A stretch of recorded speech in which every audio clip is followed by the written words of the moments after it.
Greetings and welcome back to room 303 in AP English and the Roberts text. And we are now on page 792 of Roberts. We're working with the great John Keats' Bright Star. Now, of course, Keats is one of the greats for us in room 303 at learnstrong.net. We've already given a number of lectures on Keats. When I Have Fears That I May Cease to Be, Chapman's Homer, a text preceding to this one in the Roberts text, Ode to a Nightingale, Ode on a Grecian Urn, on first looking at Chapman's Marvels. I mean, it's just so many titles that we've worked with Keats. We've given, obviously, biography information. He does die at 25, of course, 1795 to 1821. Some argue the greatest of the British Romantic poets, certainly one of the most important of the British Romantic poets. Of course, his tombstone here lies one whose name was written in water.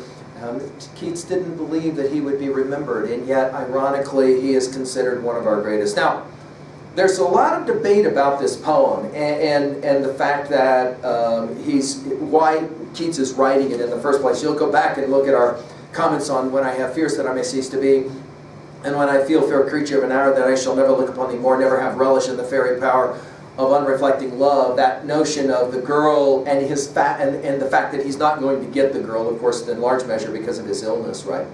Maybe the poem begins in April of 1818, before he met his girl, Fanny Brawne, but he will revise it later with her in mind. And of course, this is going to be a very sexualized poem for its day, no question. When we get to the reading of it, we'll pay attention to this one.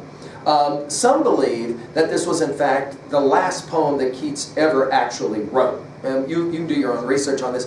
There's some maybe romantic reason to believe that this would be a last poem for Keats. Published officially 17 years after Keats' death, okay? Let's take a look at it, Bright Star. Now, of course, this is an apostrophe. Go back and look at what we said about Byron's apostrophe to the ocean from Childe Harold's Pilgrimage. Apostrophe, I'm just reading with you out of Roberts on 792. A turning away or a redirection of attention. A speaker will address a real or imagined listener who isn't present.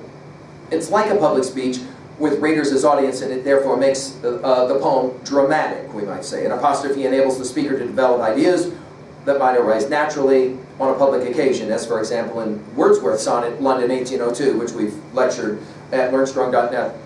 It's addressed to the long-dead English poet Milton, of course. In this sonnet, and let's put it in our notes at 2b, it is a sonnet, right? 14-line offering of iambic pentameter with a certain kind of rhyme scheme. In this sonnet, the speaker, we can assume Keats, but the speaker addresses a distant, obviously inanimate star, yet through apostrophe he speaks as though the star has human understanding's divine power. Let's just go ahead now and enjoy the sonnet and talk a little bit about what is going on here. Bright Star. Bright star, would I were steadfast as thou art, not in lone splendor hung aloft the night, and watching with eternal lids apart, like nature's patient sleepless eremite. The moving waters at their priest-like task of pure ablution round earth's human shores, or gazing on the soft fallen mask of snow upon the mountains and the moors. No, yet still steadfast, still unchangeable, pillowed upon my fair love's ripening breast, to feel forever its soft fall and swell, awake forever in a sweet unrest. Still to hear her tender taken breath, and so live ever, or else swoon to death.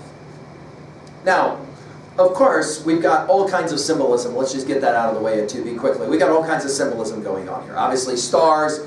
We know about stars and the symbolism that's in play there. Go back to our comments on Sonnet 116 of Shakespeare, right? It is the star to every wandering bark whose worse than unknown although his height be taken. So stars. Now here we're talking obviously the North Star to some degree. Yes, that is to say, a star that is steadfast. Our speaker here will say, I wish I could be like that star. But he says in a very particular way. So he'll begin with negation. I don't want to be like the North Star in lone splendor, and obviously we're going to circle the word lone, we're going to note it, right? Lone splendor hung aloft the night, and watching. Well, what is it that the star sees with eternal lids apart? Like nature's patient, sleepless, notice the religious language of Aramite, a hermit, right? The moving waters, that is to say, what is it that the star gets to watch around the globe? The moving waters and their, again, religious language, priest-like task of pure ablution round Earth's human shores. Or, I don't want to be like the star, gazing on the new soft-fallen mask of snow upon the mountains and the moors. In other words, distant, unconnected in some way. He says, I want to be steadfast, but I don't want to be steadfast in somehow being all alone. And immediately at 3a, we got to come back to our study of When I Have Fears. As we were quoting those lines, remember, the way that sonnet ends, he will say it, he will say that he will stand and look back, right, and recognize that nothing matters anymore, right?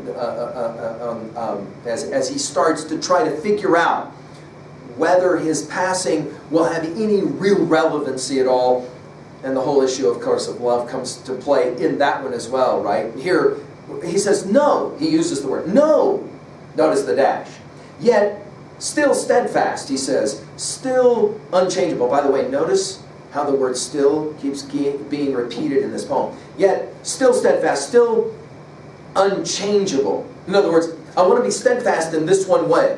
I want to be able to stay in one place and not have to leave that one place. Well, where is this one place? Well, pillowed upon my fair love's ripening breast. By the way, a lot has been made, of course, of the adjective ripening. What's going on here? To feel forever its soft fall and swell. In other words, he's laying on her chest and he's feeling her breath and his head is going up and down. But notice he says, I don't want to be asleep, but rather he says, awake, forever in a sweet unrest. Now this, of course, sweet unrest, that almost like hyperbolic type of juxtaposition of these two words, right? Normally we think of unrest as being not sweet, somehow hasty or whatever, but here it's a sweet unrest. In other words, all of the feelings and emotions that are a part of laying his head on her chest. He says, here's where I want to be.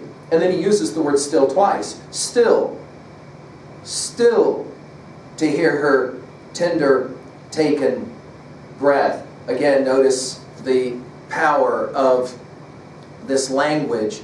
I wish I could just lay here and just feel her breathing and my head going up and down. I could be here forever. And so live, he says, ever. Now, of course, the darkest of ironies is that we know, as he says in the early poem, that on the shore of the wide world I stand alone and think to love and faint to nothingness do sink. I mean, we were playing with those lines a few moments ago. He knows he's dying, as we say in our biography information from earlier poems. Keats is already coughing up blood. He already knows, right? Ultimately, he'll end up at Rome there at the Spanish Steps in that little room, as we've talked about. You can visit, of course. Keats himself being buried in Rome, because that's where he will pass. He knows it's coming. He knows he will not live for a long time. He knows he will not live forever. And he knows that he will not get to enjoy the girl that he loves, of course. And so he says, if I could be any one place, this would be that place. And so live ever. The dash. Or else swoon to death. The swoon, of course, is the key word of the poem. If I had to die, if I had to expire, this is the way I would love to expire. I want to be steadfast, but not like the star that's just looking down, emotionless, no connection to anything going on. No, I don't want to be like that. What I want to be is I want to be connected to the girl that I love, lying on her ripening breast, right, and being with her forever. If I have to die, this is the way that I want to die. Now, of course, at 3a, our comparisons, obviously, Ode to a Nightingale, he's playing a different kind of understanding of the way that he wants to pass, and you can go and take a look at our comments there. Well, obviously, at 2a, notice sometimes the dream, the goal of steadfastness is one that we can't always accomplish, even though we would long for it to be that way. At 2b, as we pointed out, of course, the power of the sonnet, and Keats is so brilliant at sonneteering, and this is one of his most remarkable poems. At 3a, as we've mentioned already, all of the other Keats poems come to mind, as well as Shakespeare's Sonnet 116. Of course, Keats loved the sonnets of Shakespeare. Finally, at 3b, well, what are your thoughts on this one? I mean, do you believe that love is the greatest of all emotions? And if you had to choose how you expired, how you died, how would you choose? And you know, is Keats's view here one that you share? Well, of course, as we've said so many times before, we owe to Keats a great you know, thank you in room 303. And so we'll say it one more time. Thank you, Keats.